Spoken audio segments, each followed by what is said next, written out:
Hi guys, so today we're going to be learning about completing the square. It's going to be based on what we've done in the previous lesson, especially with square root properties. So our first example is going to be completing the square using the square root property. Okay. So here we're starting off with x squared plus 10x plus 25 equals 49. So this is a perfect square trinomial. So it essentially did the first step for us of that completing the square. And so if I factor this x squared plus 10x plus 25, this is x plus 5 times x plus 5. Another way to say that then is that this is x plus 5 quantity squared. And so now I'm going to get rid of the square by square rooting both sides. So the square and the square root undo each other, leaving me with x plus 5. And then here we're going to have our positive and our negative square root of 49, which is 7. Okay. And then lastly, I'm going to get rid of the plus 5 by doing the inverse, which is subtracting 5. Right? And so then this results in x equals plus or minus 7 minus 5. Okay, so let's simplify this. So there are two answers here. One of them is positive 7 minus 5, which is 2.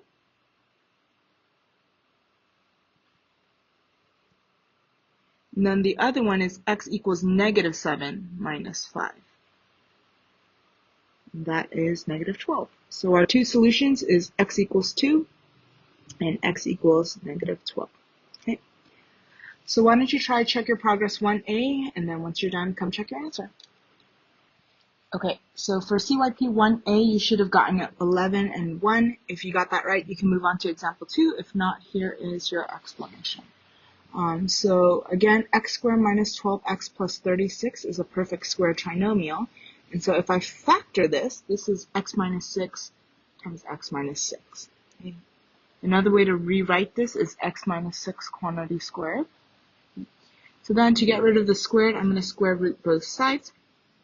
That leaves me with x minus 6 on the left, and then the positive and the negative square root of 25, which is 5. So positive 5 and negative 5.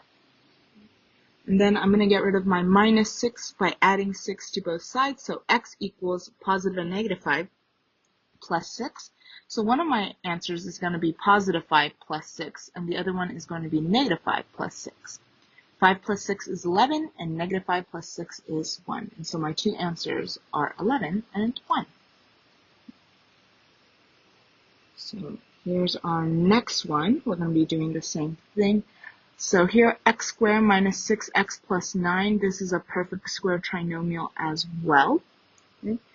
If I factor this, this becomes x minus 3 times x minus 3, also known as x minus 3 quantity squared. I'm going to get rid of the square by square rooting both sides. This leaves me with x minus 3 on the left, and then I have the positive and negative square root of 32. 32, the perfect square, in this the perfect factor, square factor is 16, so this is 16 times 2. That means square root of 16 is 4, and I'm left with a 2 inside. Right? So here we talked about simplifying square roots in our previous lesson, but how I got that 4 square root of 2, so 32 is 4 times 8, 4 is 2 times 2, 8 is 4 times 2, and 4 is 2 times 2. And so 32 is 2 to the 5th power, or 2 times 2 times 2 times 2 times 2.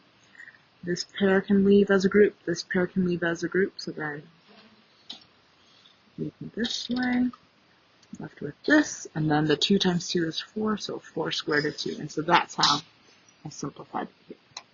Okay. And then last, all I have to do to get x by itself is get rid of the minus 3 by adding 3. But since I'm running out of space, let me rewrite it here. So x minus 3 equals plus or minus 4 square root of 2. I'm going to add 3 to both sides to get x by itself. And so then I'm left with x equals, and I'm actually going to write this positive 3 first, plus or minus 4 square root of 2. Okay. And I can't simplify this anymore. They are not like terms. They are not like, well, they're like terms in the sense that they're both constants. But I can't simplify this anymore because it's not like this is 3 square root of 2. Okay. And so this is my answer. Okay. So why don't you try CYP2A, and then once you're done, come check your work. Okay, your answer is x equals -4 plus or minus 2 square root of 5. There's two answers here. One is -4 plus 2 square root of 5, and the other one is -4 minus 2 square root of 5. And then this just saves you from having to write it, the two different answers by doing this. Okay? If you got it right, you can move on to example 3. If not, here is your explanation. So x squared plus 8x plus 16 is already a perfect square trinomial. This factors out to be x plus 4 times x plus 4, also known as x plus 4 quantity squared.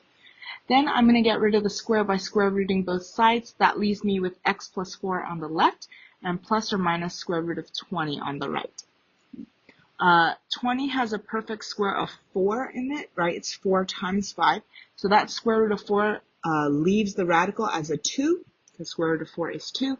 And then inside the radical is left with the 5. Okay. And then I just rewrote it here because I didn't have enough space. And then since this is x plus 4, to get x by itself, I'm going to subtract 4 on both sides. So x equals, and then I chose to write this first, -4 plus or minus 2 square root of 5. The reason why is because we write the integer part first and then the irrational part second. Okay. So there you go. Okay, so then the next part is just going to help us to practice to create a perfect square trinomial by completing the square, because we're going to eventually need to know this number in order to solve our equation by completing the square. And so what we do with this is when we're completing the square, so first thing we want is to make sure that a is 1. If it's not 1, we're going to factor it out. Okay? In this case, a is already 1, so I don't have to worry about factoring anything out to start with. Then I'm going to take my b value, which in this case is 12. Okay. I'm going to take the 12. I'm going to divide by 2, and then I'm going to square it. So 12 divided by 2 is 6, and 6 squared is 36. And so in order to be a perfect square trinomial, C would have to be 36. And then the perfect square trinomial will be x squared plus 12x plus 36. Okay? And the reason why is because we know eventually that it will become x plus 6 times x plus 6, also known as x plus 6 squared. Okay? And so what you'll notice is that this here is that first term, this here is that c value, and then because it's 6x and 6x, that's going to be 12 here.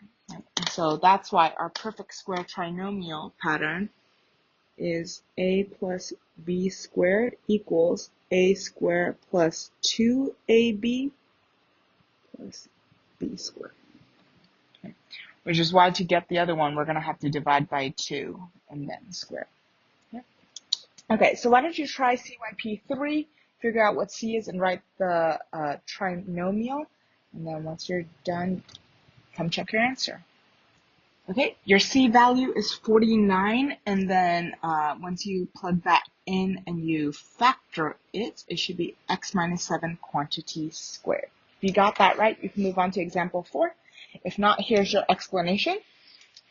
Okay, so again, we're going to start off with where a is 1. Okay, so since a is 1, I'm good to go. Then I'm going to take my b value, which is -14, divided by 2 and square it. -14 divided by 2 is -7.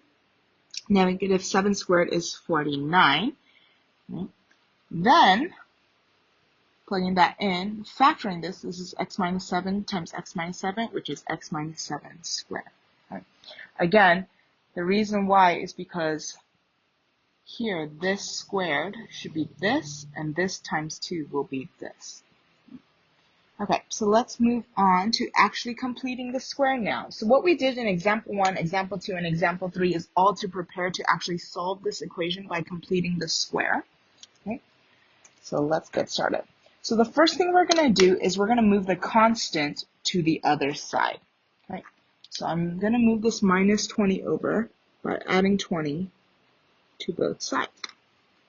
And so this will give us x squared plus 8x equals 20. Now what I'm going to do is I'm going to fill in this part to make it a perfect square. So again, a is 1, so I'm good to go. I'm going to take my b, which is 8, here off on the side. I'm going to divide it by 2, and I'm going to square it. 8 divided by 2 is 4, and 4 squared is 16. And then what I'm going to do is now this number, I'm going to take it and I'm going to plug it here. I'm going to add it here and here. So I'm going to add the 16 here, add the 16 here. Then, now this should be a perfect square trinomial if I did it correctly. It's going to be x plus 4 times x plus 4 or x plus 4 squared. Okay. One way you can check if you did it right, this squared should give you this number that you added to both sides, and this times 2 should give you that b value. Okay. And then 20 plus 16 is 36. Okay. Now it's similar to example 1. So I'm going to get rid of the square on both sides by, I'm going to get rid of the square on the left by square rooting both sides. This leaves me with x plus 4 equals plus or minus the square root of 36. Square root of 36 is 6. And then I'm going to move this plus over to the other side by subtracting 4. Okay. And so this gives me x equals negative 4 plus or minus 6. Okay. So one of them is going to be negative 4 plus 6. Negative 4 plus 6 is 2. The other one is going to be negative 4 minus 6. Negative 4 minus 6 is negative 10. Okay. And so these are my two answers, 2 and negative 10. Okay. So why don't you try 4a and 4b on your own, and then once you're done, come check your answer. Okay, for 4a, you should have gotten x equals 6 and x equals 4, and for 4b, you should have gotten x equals negative 1 and x equals negative 9. If you got that right, you can move on to the next one. Example, if not, here is your explanation. So the first thing I'm going to do is I'm going to move my constant to the other side. So to do that, the plus 24, I'm subtracting 24 on both sides. Okay. That leaves me with x squared minus 10x equals negative 24. Okay. Then I'm going to complete the square, so I'm going to figure out what c value I add here to make this a perfect square trinomial. To do that, I'm going to take b, I'm going to divide it by 2, and I'm going to square it. Negative 10 divided by 2 is negative 5, and negative 5 squared is 25. Then I'm going to take that 25 and add it to both sides. Okay. Then, factoring this becomes x minus 5 squared. Okay. Again, if you're completing the square right, 5 squared should give you, this squared should give you this, and then negative 5 times 2 should give you this. Okay. And then negative 24 plus 25 is positive 1. Then, to get rid of the square, I'm going to square root both sides. That leaves me with x minus 5 on the left, and the positive and negative of square root of 1, which is just 1. So positive and negative 1. Then I get rid of the minus 5 by adding 5 on both sides. So that leaves me with x equals 5 plus or minus 1. So 5 plus 1 is 6, and 5 minus 1 is 4. Okay. Same thing with 4b here. I move the constant to the other side first, so that leaves me with x squared plus 10x equals negative 9. Then I need to find my c value to make this a perfect square trinomial. I'm going to do that by taking b, which is 10, dividing by 2, that gives me 5, and then squaring it, which is 25. Then I'm going to take this 25 and add it to both sides.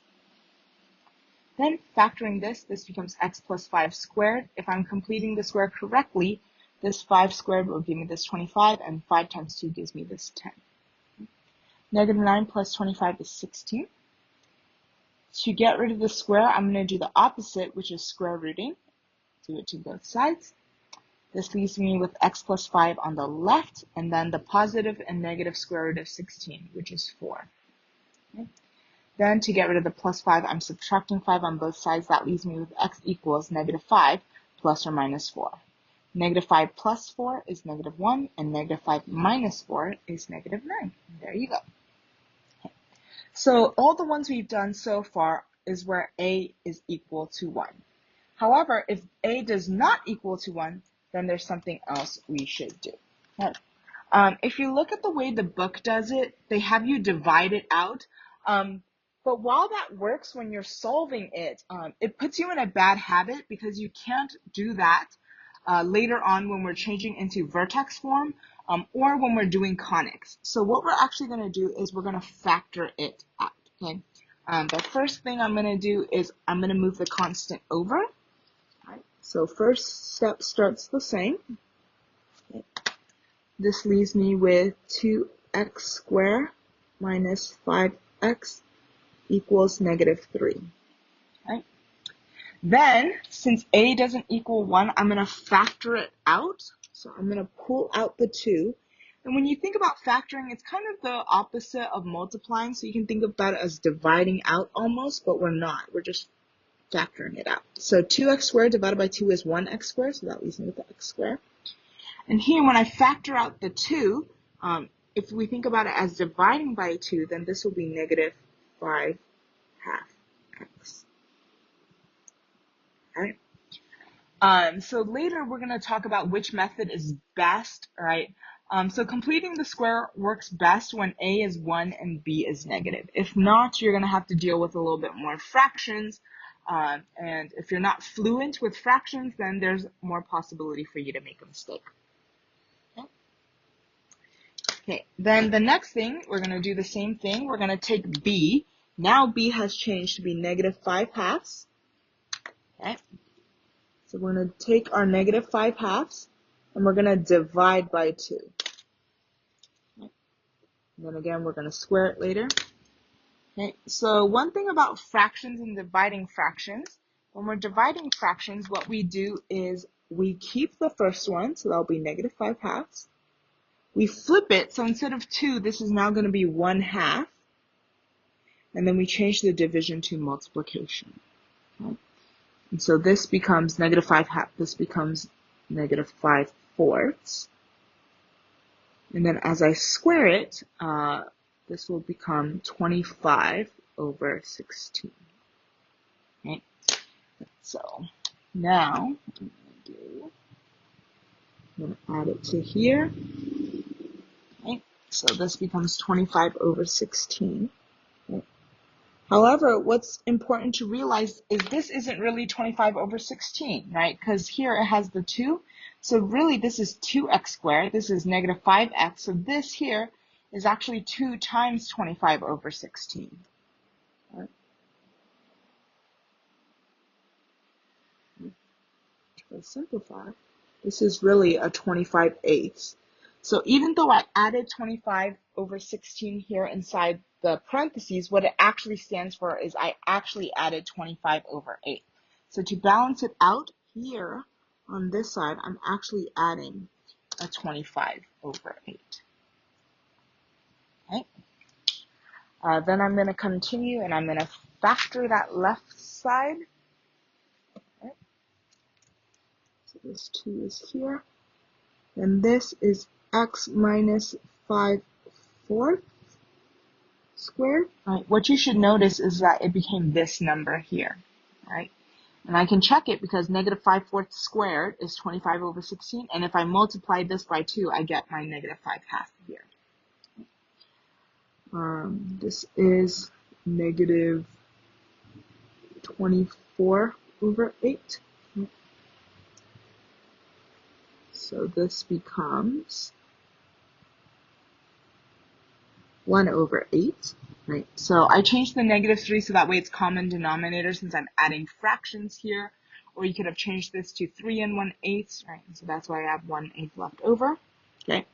So now I'm going to get rid of this times 2 by doing the opposite, which is multiplying by 1 half, right? This leaves me with x minus 5/4 square equals 1 over 16. Multiplying fractions, we go straight across. 1 times 1, 8 times 2. Okay. Then, we're back on track now. Get rid of the square by square rooting both sides. This leaves me with x minus 5/4 equals square root of 1 is 1, square root of 16 is 4. So this is plus or minus 1/4. Okay, I'm running out of space, so I'm going to rewrite it here. X minus 5/4 equals plus or minus 1/4. And then I'm going to get rid of this minus 5/4 by adding 5/4. Okay. And so this gives me x equals 5/4 plus or minus 1/4. Okay. So 5/4 plus 1/4 is 6/4. 5/4 minus 1/4 is 3/4. Sorry, that is not true. 5/4 minus 1/4 is 4/4. It's a 4. Okay, 5 plus 1, 5 minus 1. Okay. The 6/4 becomes 3/2, or 1 1/2, and then 4 over 4 is 1, and there is my answer. So why don't you try CYP 5A, this one's going to have a little bit more fractions, and then try CYU 13 and come check your answer when you're done. Okay, for 5A, you should have gotten x equals 2/3 and negative 4. For the check your understanding number 13, you should have gotten x equals negative 2 plus or minus square root of 10. Okay. Whenever you're doing either completing the square or later when we do quadratic formula and you arrive at nice rational number answers, what that means is that you should have factored this and you didn't. And so that's why, you had to go through a lot more work, right? So that's why it's super important that you know how to factor efficiently and accurately, because that could save you a lot of time. Okay. If you got these correct, you can move on to our last example, example 6. If not, here is your explanation, especially for 5A, which was a little bit more challenging. Okay. So I start off, same thing as usual when I'm completing the square. I move my constant to the other side, so added 8 on both sides. Okay. Then, since A was not 1, I had to factor it out. So to do that, factor out the 3, this becomes x squared. And since this, I factored it out of 10, that means it's now 10 over 3x. Okay? So this is now where the complicated part kind of gets in, which is why it's super important that you're fluent in fractions, okay? Or else it's going to bog you down a lot, okay? So now I'm going to take my b, 10/3, same thing as usual. I'm going to divide by 2 and square it, okay? A fraction divided by another number, what we do is we keep the first fraction, we flip the next one, so since this is 2, the reciprocal of it is 1/2, and we change that division into a multiplication. Okay. 10/3 times 1/2 is 5/3, okay? And then 5/3 squared is 25 over 9, so I added it here, okay? However, to balance it out, this isn't really a 25 over 9 because this is really a 3x squared. This is really a 10x. So this is really 3 times 25 over 9, right? So 3 times 25 over 9 is actually 25 over 3. So to balance it out on the right, I'm actually adding a 25 over 3. Right? Then I'm going to factor this. This is x plus 5 over 3 squared. What you should see is that this number here is this. All right? After I divided by that 2, it becomes this number. Okay? And how you can check 5/3 squared should be this number here that I added. And then if I multiply this by 2, this should give me that b here. Okay? And then since I'm going to be adding fractions, I changed it to be common denominator. So h changed to a denominator of 3 is 24 over 3. Okay? Now I'm going to get rid of the 3 by dividing by 3, also known as multiplying by 1/3. Okay? And here the 24/3 plus 25/3, I now have 49/3. And then now multiplying it by the 1/3, that leaves me with the left, x plus 5/3 squared. And this is 49 over 9. Because when we multiply fractions, we go straight across. Then, to get rid of the square, I'm going to do the opposite. I'm going to square root both sides. That gives me x plus 5/3. Square root of 49 is 7. Square root of 9 is 3. So this is plus or minus 7/3. Rewrote it here for more space. got rid of the plus 5/3 by subtracting 5/3. So x equals negative 5/3 plus or minus 7/3. Okay? So that means negative 5/3 plus 7/3 is a 2/3. Okay? Negative 5/3 minus 7/3 is now negative 12/3, and negative 12 over 3 simplifies to negative 4. Okay? The check your understanding number 13 is a little bit easier because it's going to factor out perfectly. Okay? Well, first, I'm going to start by moving my constant to the other side by adding 18 to both sides. Okay? Then, since a isn't 1, I'm going to factor it out here, so that leaves me with x squared plus 4x. Then, I need to figure out what to fill in the space with. So I'm going to take my b, in this case now it's 4, divide it by 2, which gives me 2, and square it, which gives me 4. Okay? And then I'm going to take this 4, and I'm going to add it inside this parentheses. But really, keep in mind again that this is 3x squared plus 12x. This is really a 12 that I added on the left side. So to balance it out, I'm adding the 12 on the right side. Okay. Then I'm factoring it. This is x plus 2 quantity squared. Okay. 18 plus 12 is 30. Then I'm going to get rid of the times 3 by dividing 3 on both sides. That leaves me with x plus 2 quantity squared equals 10. And then to get rid of the square, I'm square rooting both sides. That leaves me with x plus 2 equals plus or minus square root of 10. And then to get rid of the plus 2, I'm subtracting 2 on both sides. That leaves me with x equals negative 2, real part, or rational part first, plus or minus square root of 10. I cannot combine these because this is a radical and this one is not. Okay, and it's not even the same radical, even if it. Okay, so there you go. Okay, so now let's move on to the last example before you get started. So we're going to complete the square. Starts the same. We're going to move our constant over. So moving the plus 11 over by subtracting 11 on both sides.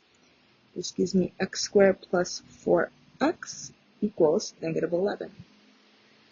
Then I'm going to take my b, which is 4, divide it by 2 and square it. 4 divided by 2 is 2. 2 squared is 4. Okay. And now I'm going to take that 4 here and I'm going to add it to both sides.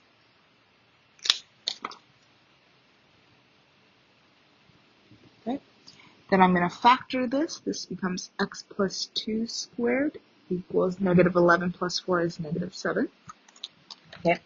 Again, to check it correctly, this squared should give me this number, and this times 2 should give me this. Then I'm going to get rid of the square by square rooting both sides. So this gives me x plus 2 equals plus or minus the square root of negative 7. We learned that previously that we can rewrite that as I square root of 7. Then add some space.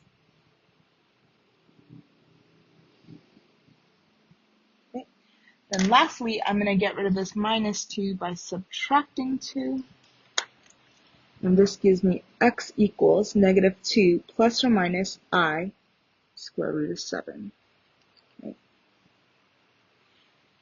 And here, what this means is I had no real solution. Instead, I have two imaginary ones. One is negative 2 plus I square root of 7. The other one is negative 2 minus I square root of 7. And what you can see is that if you were to graph the related quadratic function, you would see that it never touches the x-axis, which is why there is no real solution. Okay, so why don't you try 6b, and then once you're done, come check your answer. Okay, you should have gotten 3 plus or minus 4i. You cannot combine them because this is real and this is imaginary. Right? If you got it right, you can get started on your homework. If not, here is your explanation. Okay. So first thing, move the constant to the other side. So since it's plus 25, subtracting 25 on both sides. Okay. Then I want to complete the square. So I'm going to take my b value, which is negative 6, divide it by 2, which gives me negative 3, and then square it, which gives me 9. I'm going to take that 9 and add it to both sides. Okay. Here, when I factor it, it's x minus 3 squared. I can check because negative 3 squared gives me 9, and negative 3 times 2 gives me that negative 6. Negative 25 plus 9 is negative 16. Then I'm going to undo the square by square rooting both sides. This leaves me with x minus 3 on the right. The negative inside the square root comes out as an I, and square root of 16 is 4. So I have two answers, positive 4i and negative 4i here. And then to get rid of the minus 3, I'm going to add 3 to both sides. So that gives me x equals 3 plus or minus 4i. That's it for today. Have a great rest of the day. Bye, guys.